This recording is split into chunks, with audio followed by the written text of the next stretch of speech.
নমস্কার, Bandita and mother's ব্লগে সকলকে স্বাগত জানাই। এই যে চা নিয়ে বসে পড়েছি। পুচকেটা এতক্ষণ কাঁদছিল, এইবার এখন চুপ করেছে।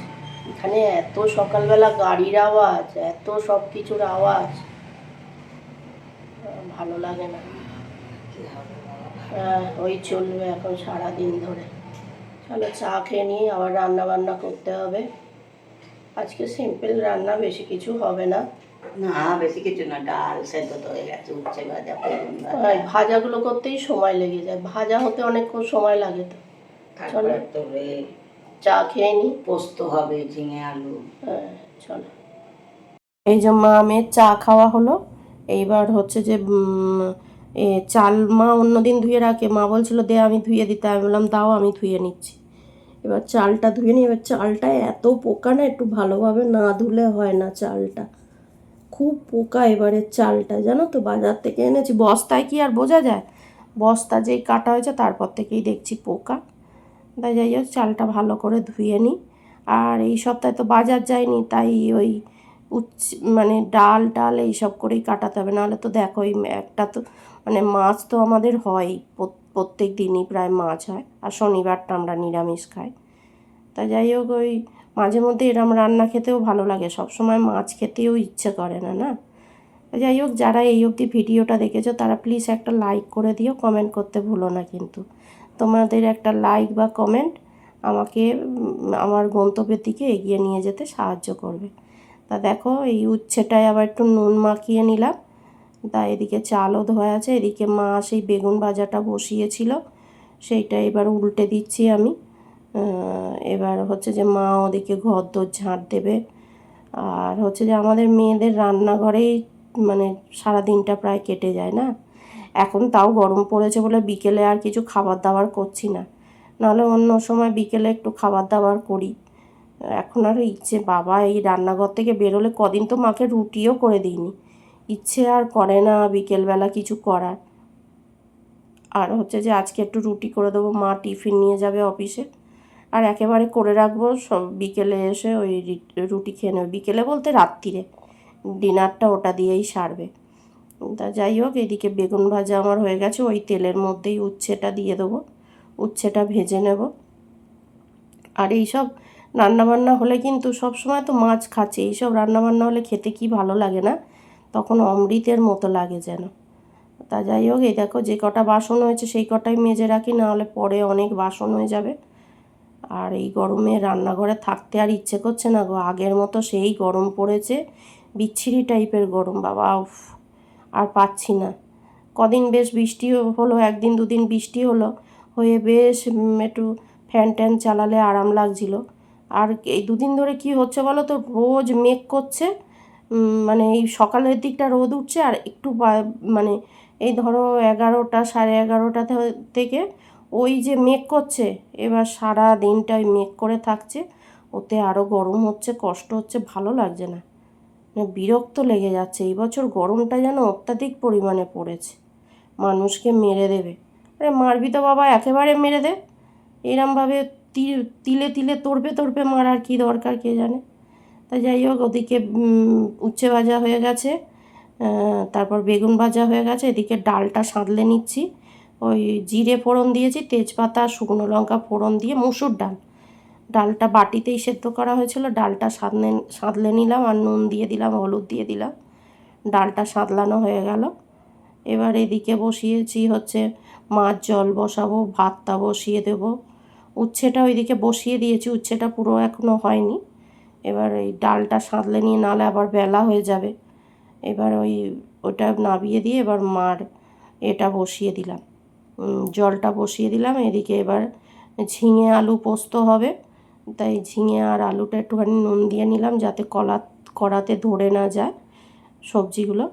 এই যে আলু আর ঝিঙে ভেজে নিচ্ছি, ভালো করে ভেজে নিয়ে তারপর, আজকে ঝিঙে থেকে এত জল বেরিয়েছে, নুন দিইনি কিন্তু আগে, ঝিঙে থেকে এত জল বেরিয়েছে, আর জল দিতে লাগেনি, তাতেই সব হয়ে গেছে। এই যে পোস্তটা মা গুঁড়ো করে দিয়েছে, পোস্তটা দিয়ে দিলাম।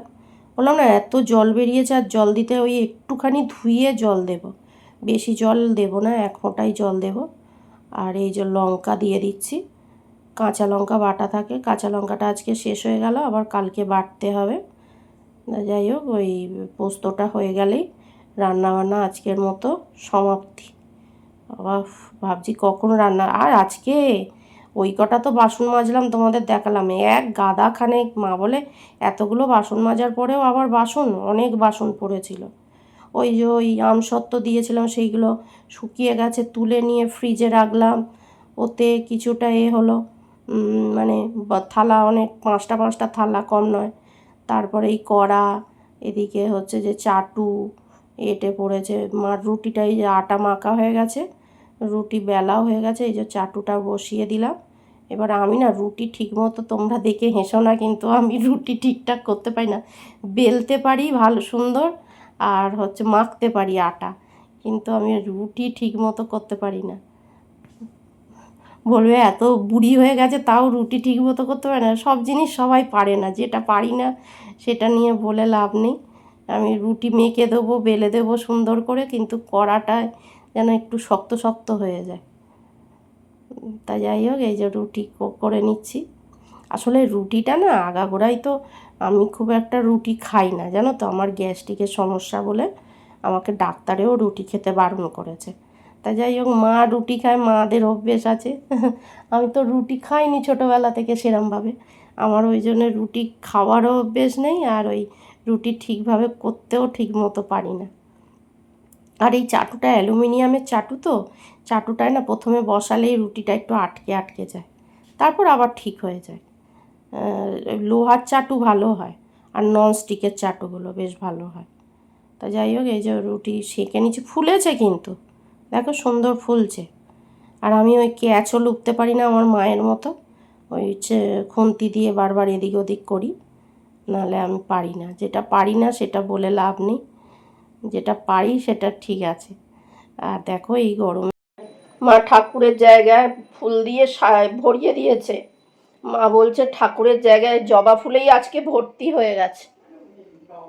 আর দেখলেও টগর ফুলও কত, দেখলে মন ভরে যায় ঠাকুরকে এরমভাবে সাজালে, খুব ভালো লাগে। জয় মা লক্ষ্মী, জয় বাবা লোকনাথ, জয় গোপুসোনা। আরে গোপুসোনা পাগড়ি পরেছে, এই যে মা দুর্গার মাথায় ফুল দিয়ে সাজিয়ে দিয়েছে, খুব সুন্দর লাগছে।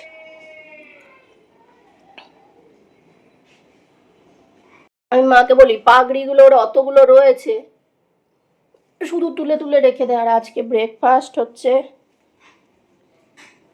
এই যে মা খেতে বসে গেছে, অফিস যাবে, দুধ, এই দই আর মুসলি। চলো ব্রেকফাস্টটা সেরে নিই। এই যে সমস্ত কাজটা সেরে এই খেতে বসছি, এখন 2:15 বেজে গেছে। সংসারে তো অনেক কাজ থাকে বলো, রান্নাবান্না ছাড়াও প্রচুর বাসন পড়েছিল, সেগুলো মাজলাম। আমসত্ত্ব যেগুলো বসিয়েছিল সেগুলো তুললাম, তুলে ফ্রিজে ঢোকালাম, ঢুকিয়ে নিয়ে আজকে দেখো কি কি রান্না হয়েছে, আর কালকেরও কিছু নিয়ে নিয়েছি। এই যে ভাত, মা তো খেয়ে অফিস চলে গেছে, মসুর ডাল, উচ্ছে ভাজা, ঝিঙে আলু পোস্ত, আর এইখানে সেই চাটনিটা রয়েছে, অল্প রয়েছে, আর শসা রয়েছে সঙ্গে, আর গন্ধরাজ লেবু, ডাল দিয়ে ভালোই লাগবে। আর এটা হচ্ছে বরবটির বাটাবাটি। এদিকে মা বাসন ধুচ্ছে, আর আমি ডগিগুলোকে আমি আর মা গিয়ে খেতে দিয়ে এলাম। আর সন্ধ্যে থেকে ভিডিও করতে পারিনি, কেননা ওই কম্পিউটারে কাজে গেছিলাম, দেখো ঘেমে চান হয়ে গেছি। যাই হোক, ভিডিওটা তাহলে এখানেই শেষ করছি। তোমরা সবাই সুস্থ থেকো, ভালো থেকো, সাবধানে থেকো। আর ভিডিওটা যদি ভালো লেগে থাকে তাহলে লাইক করো, কমেন্ট করো, সাবস্ক্রাইব করো। দেখা হচ্ছে নতুন একটি ব্লগে।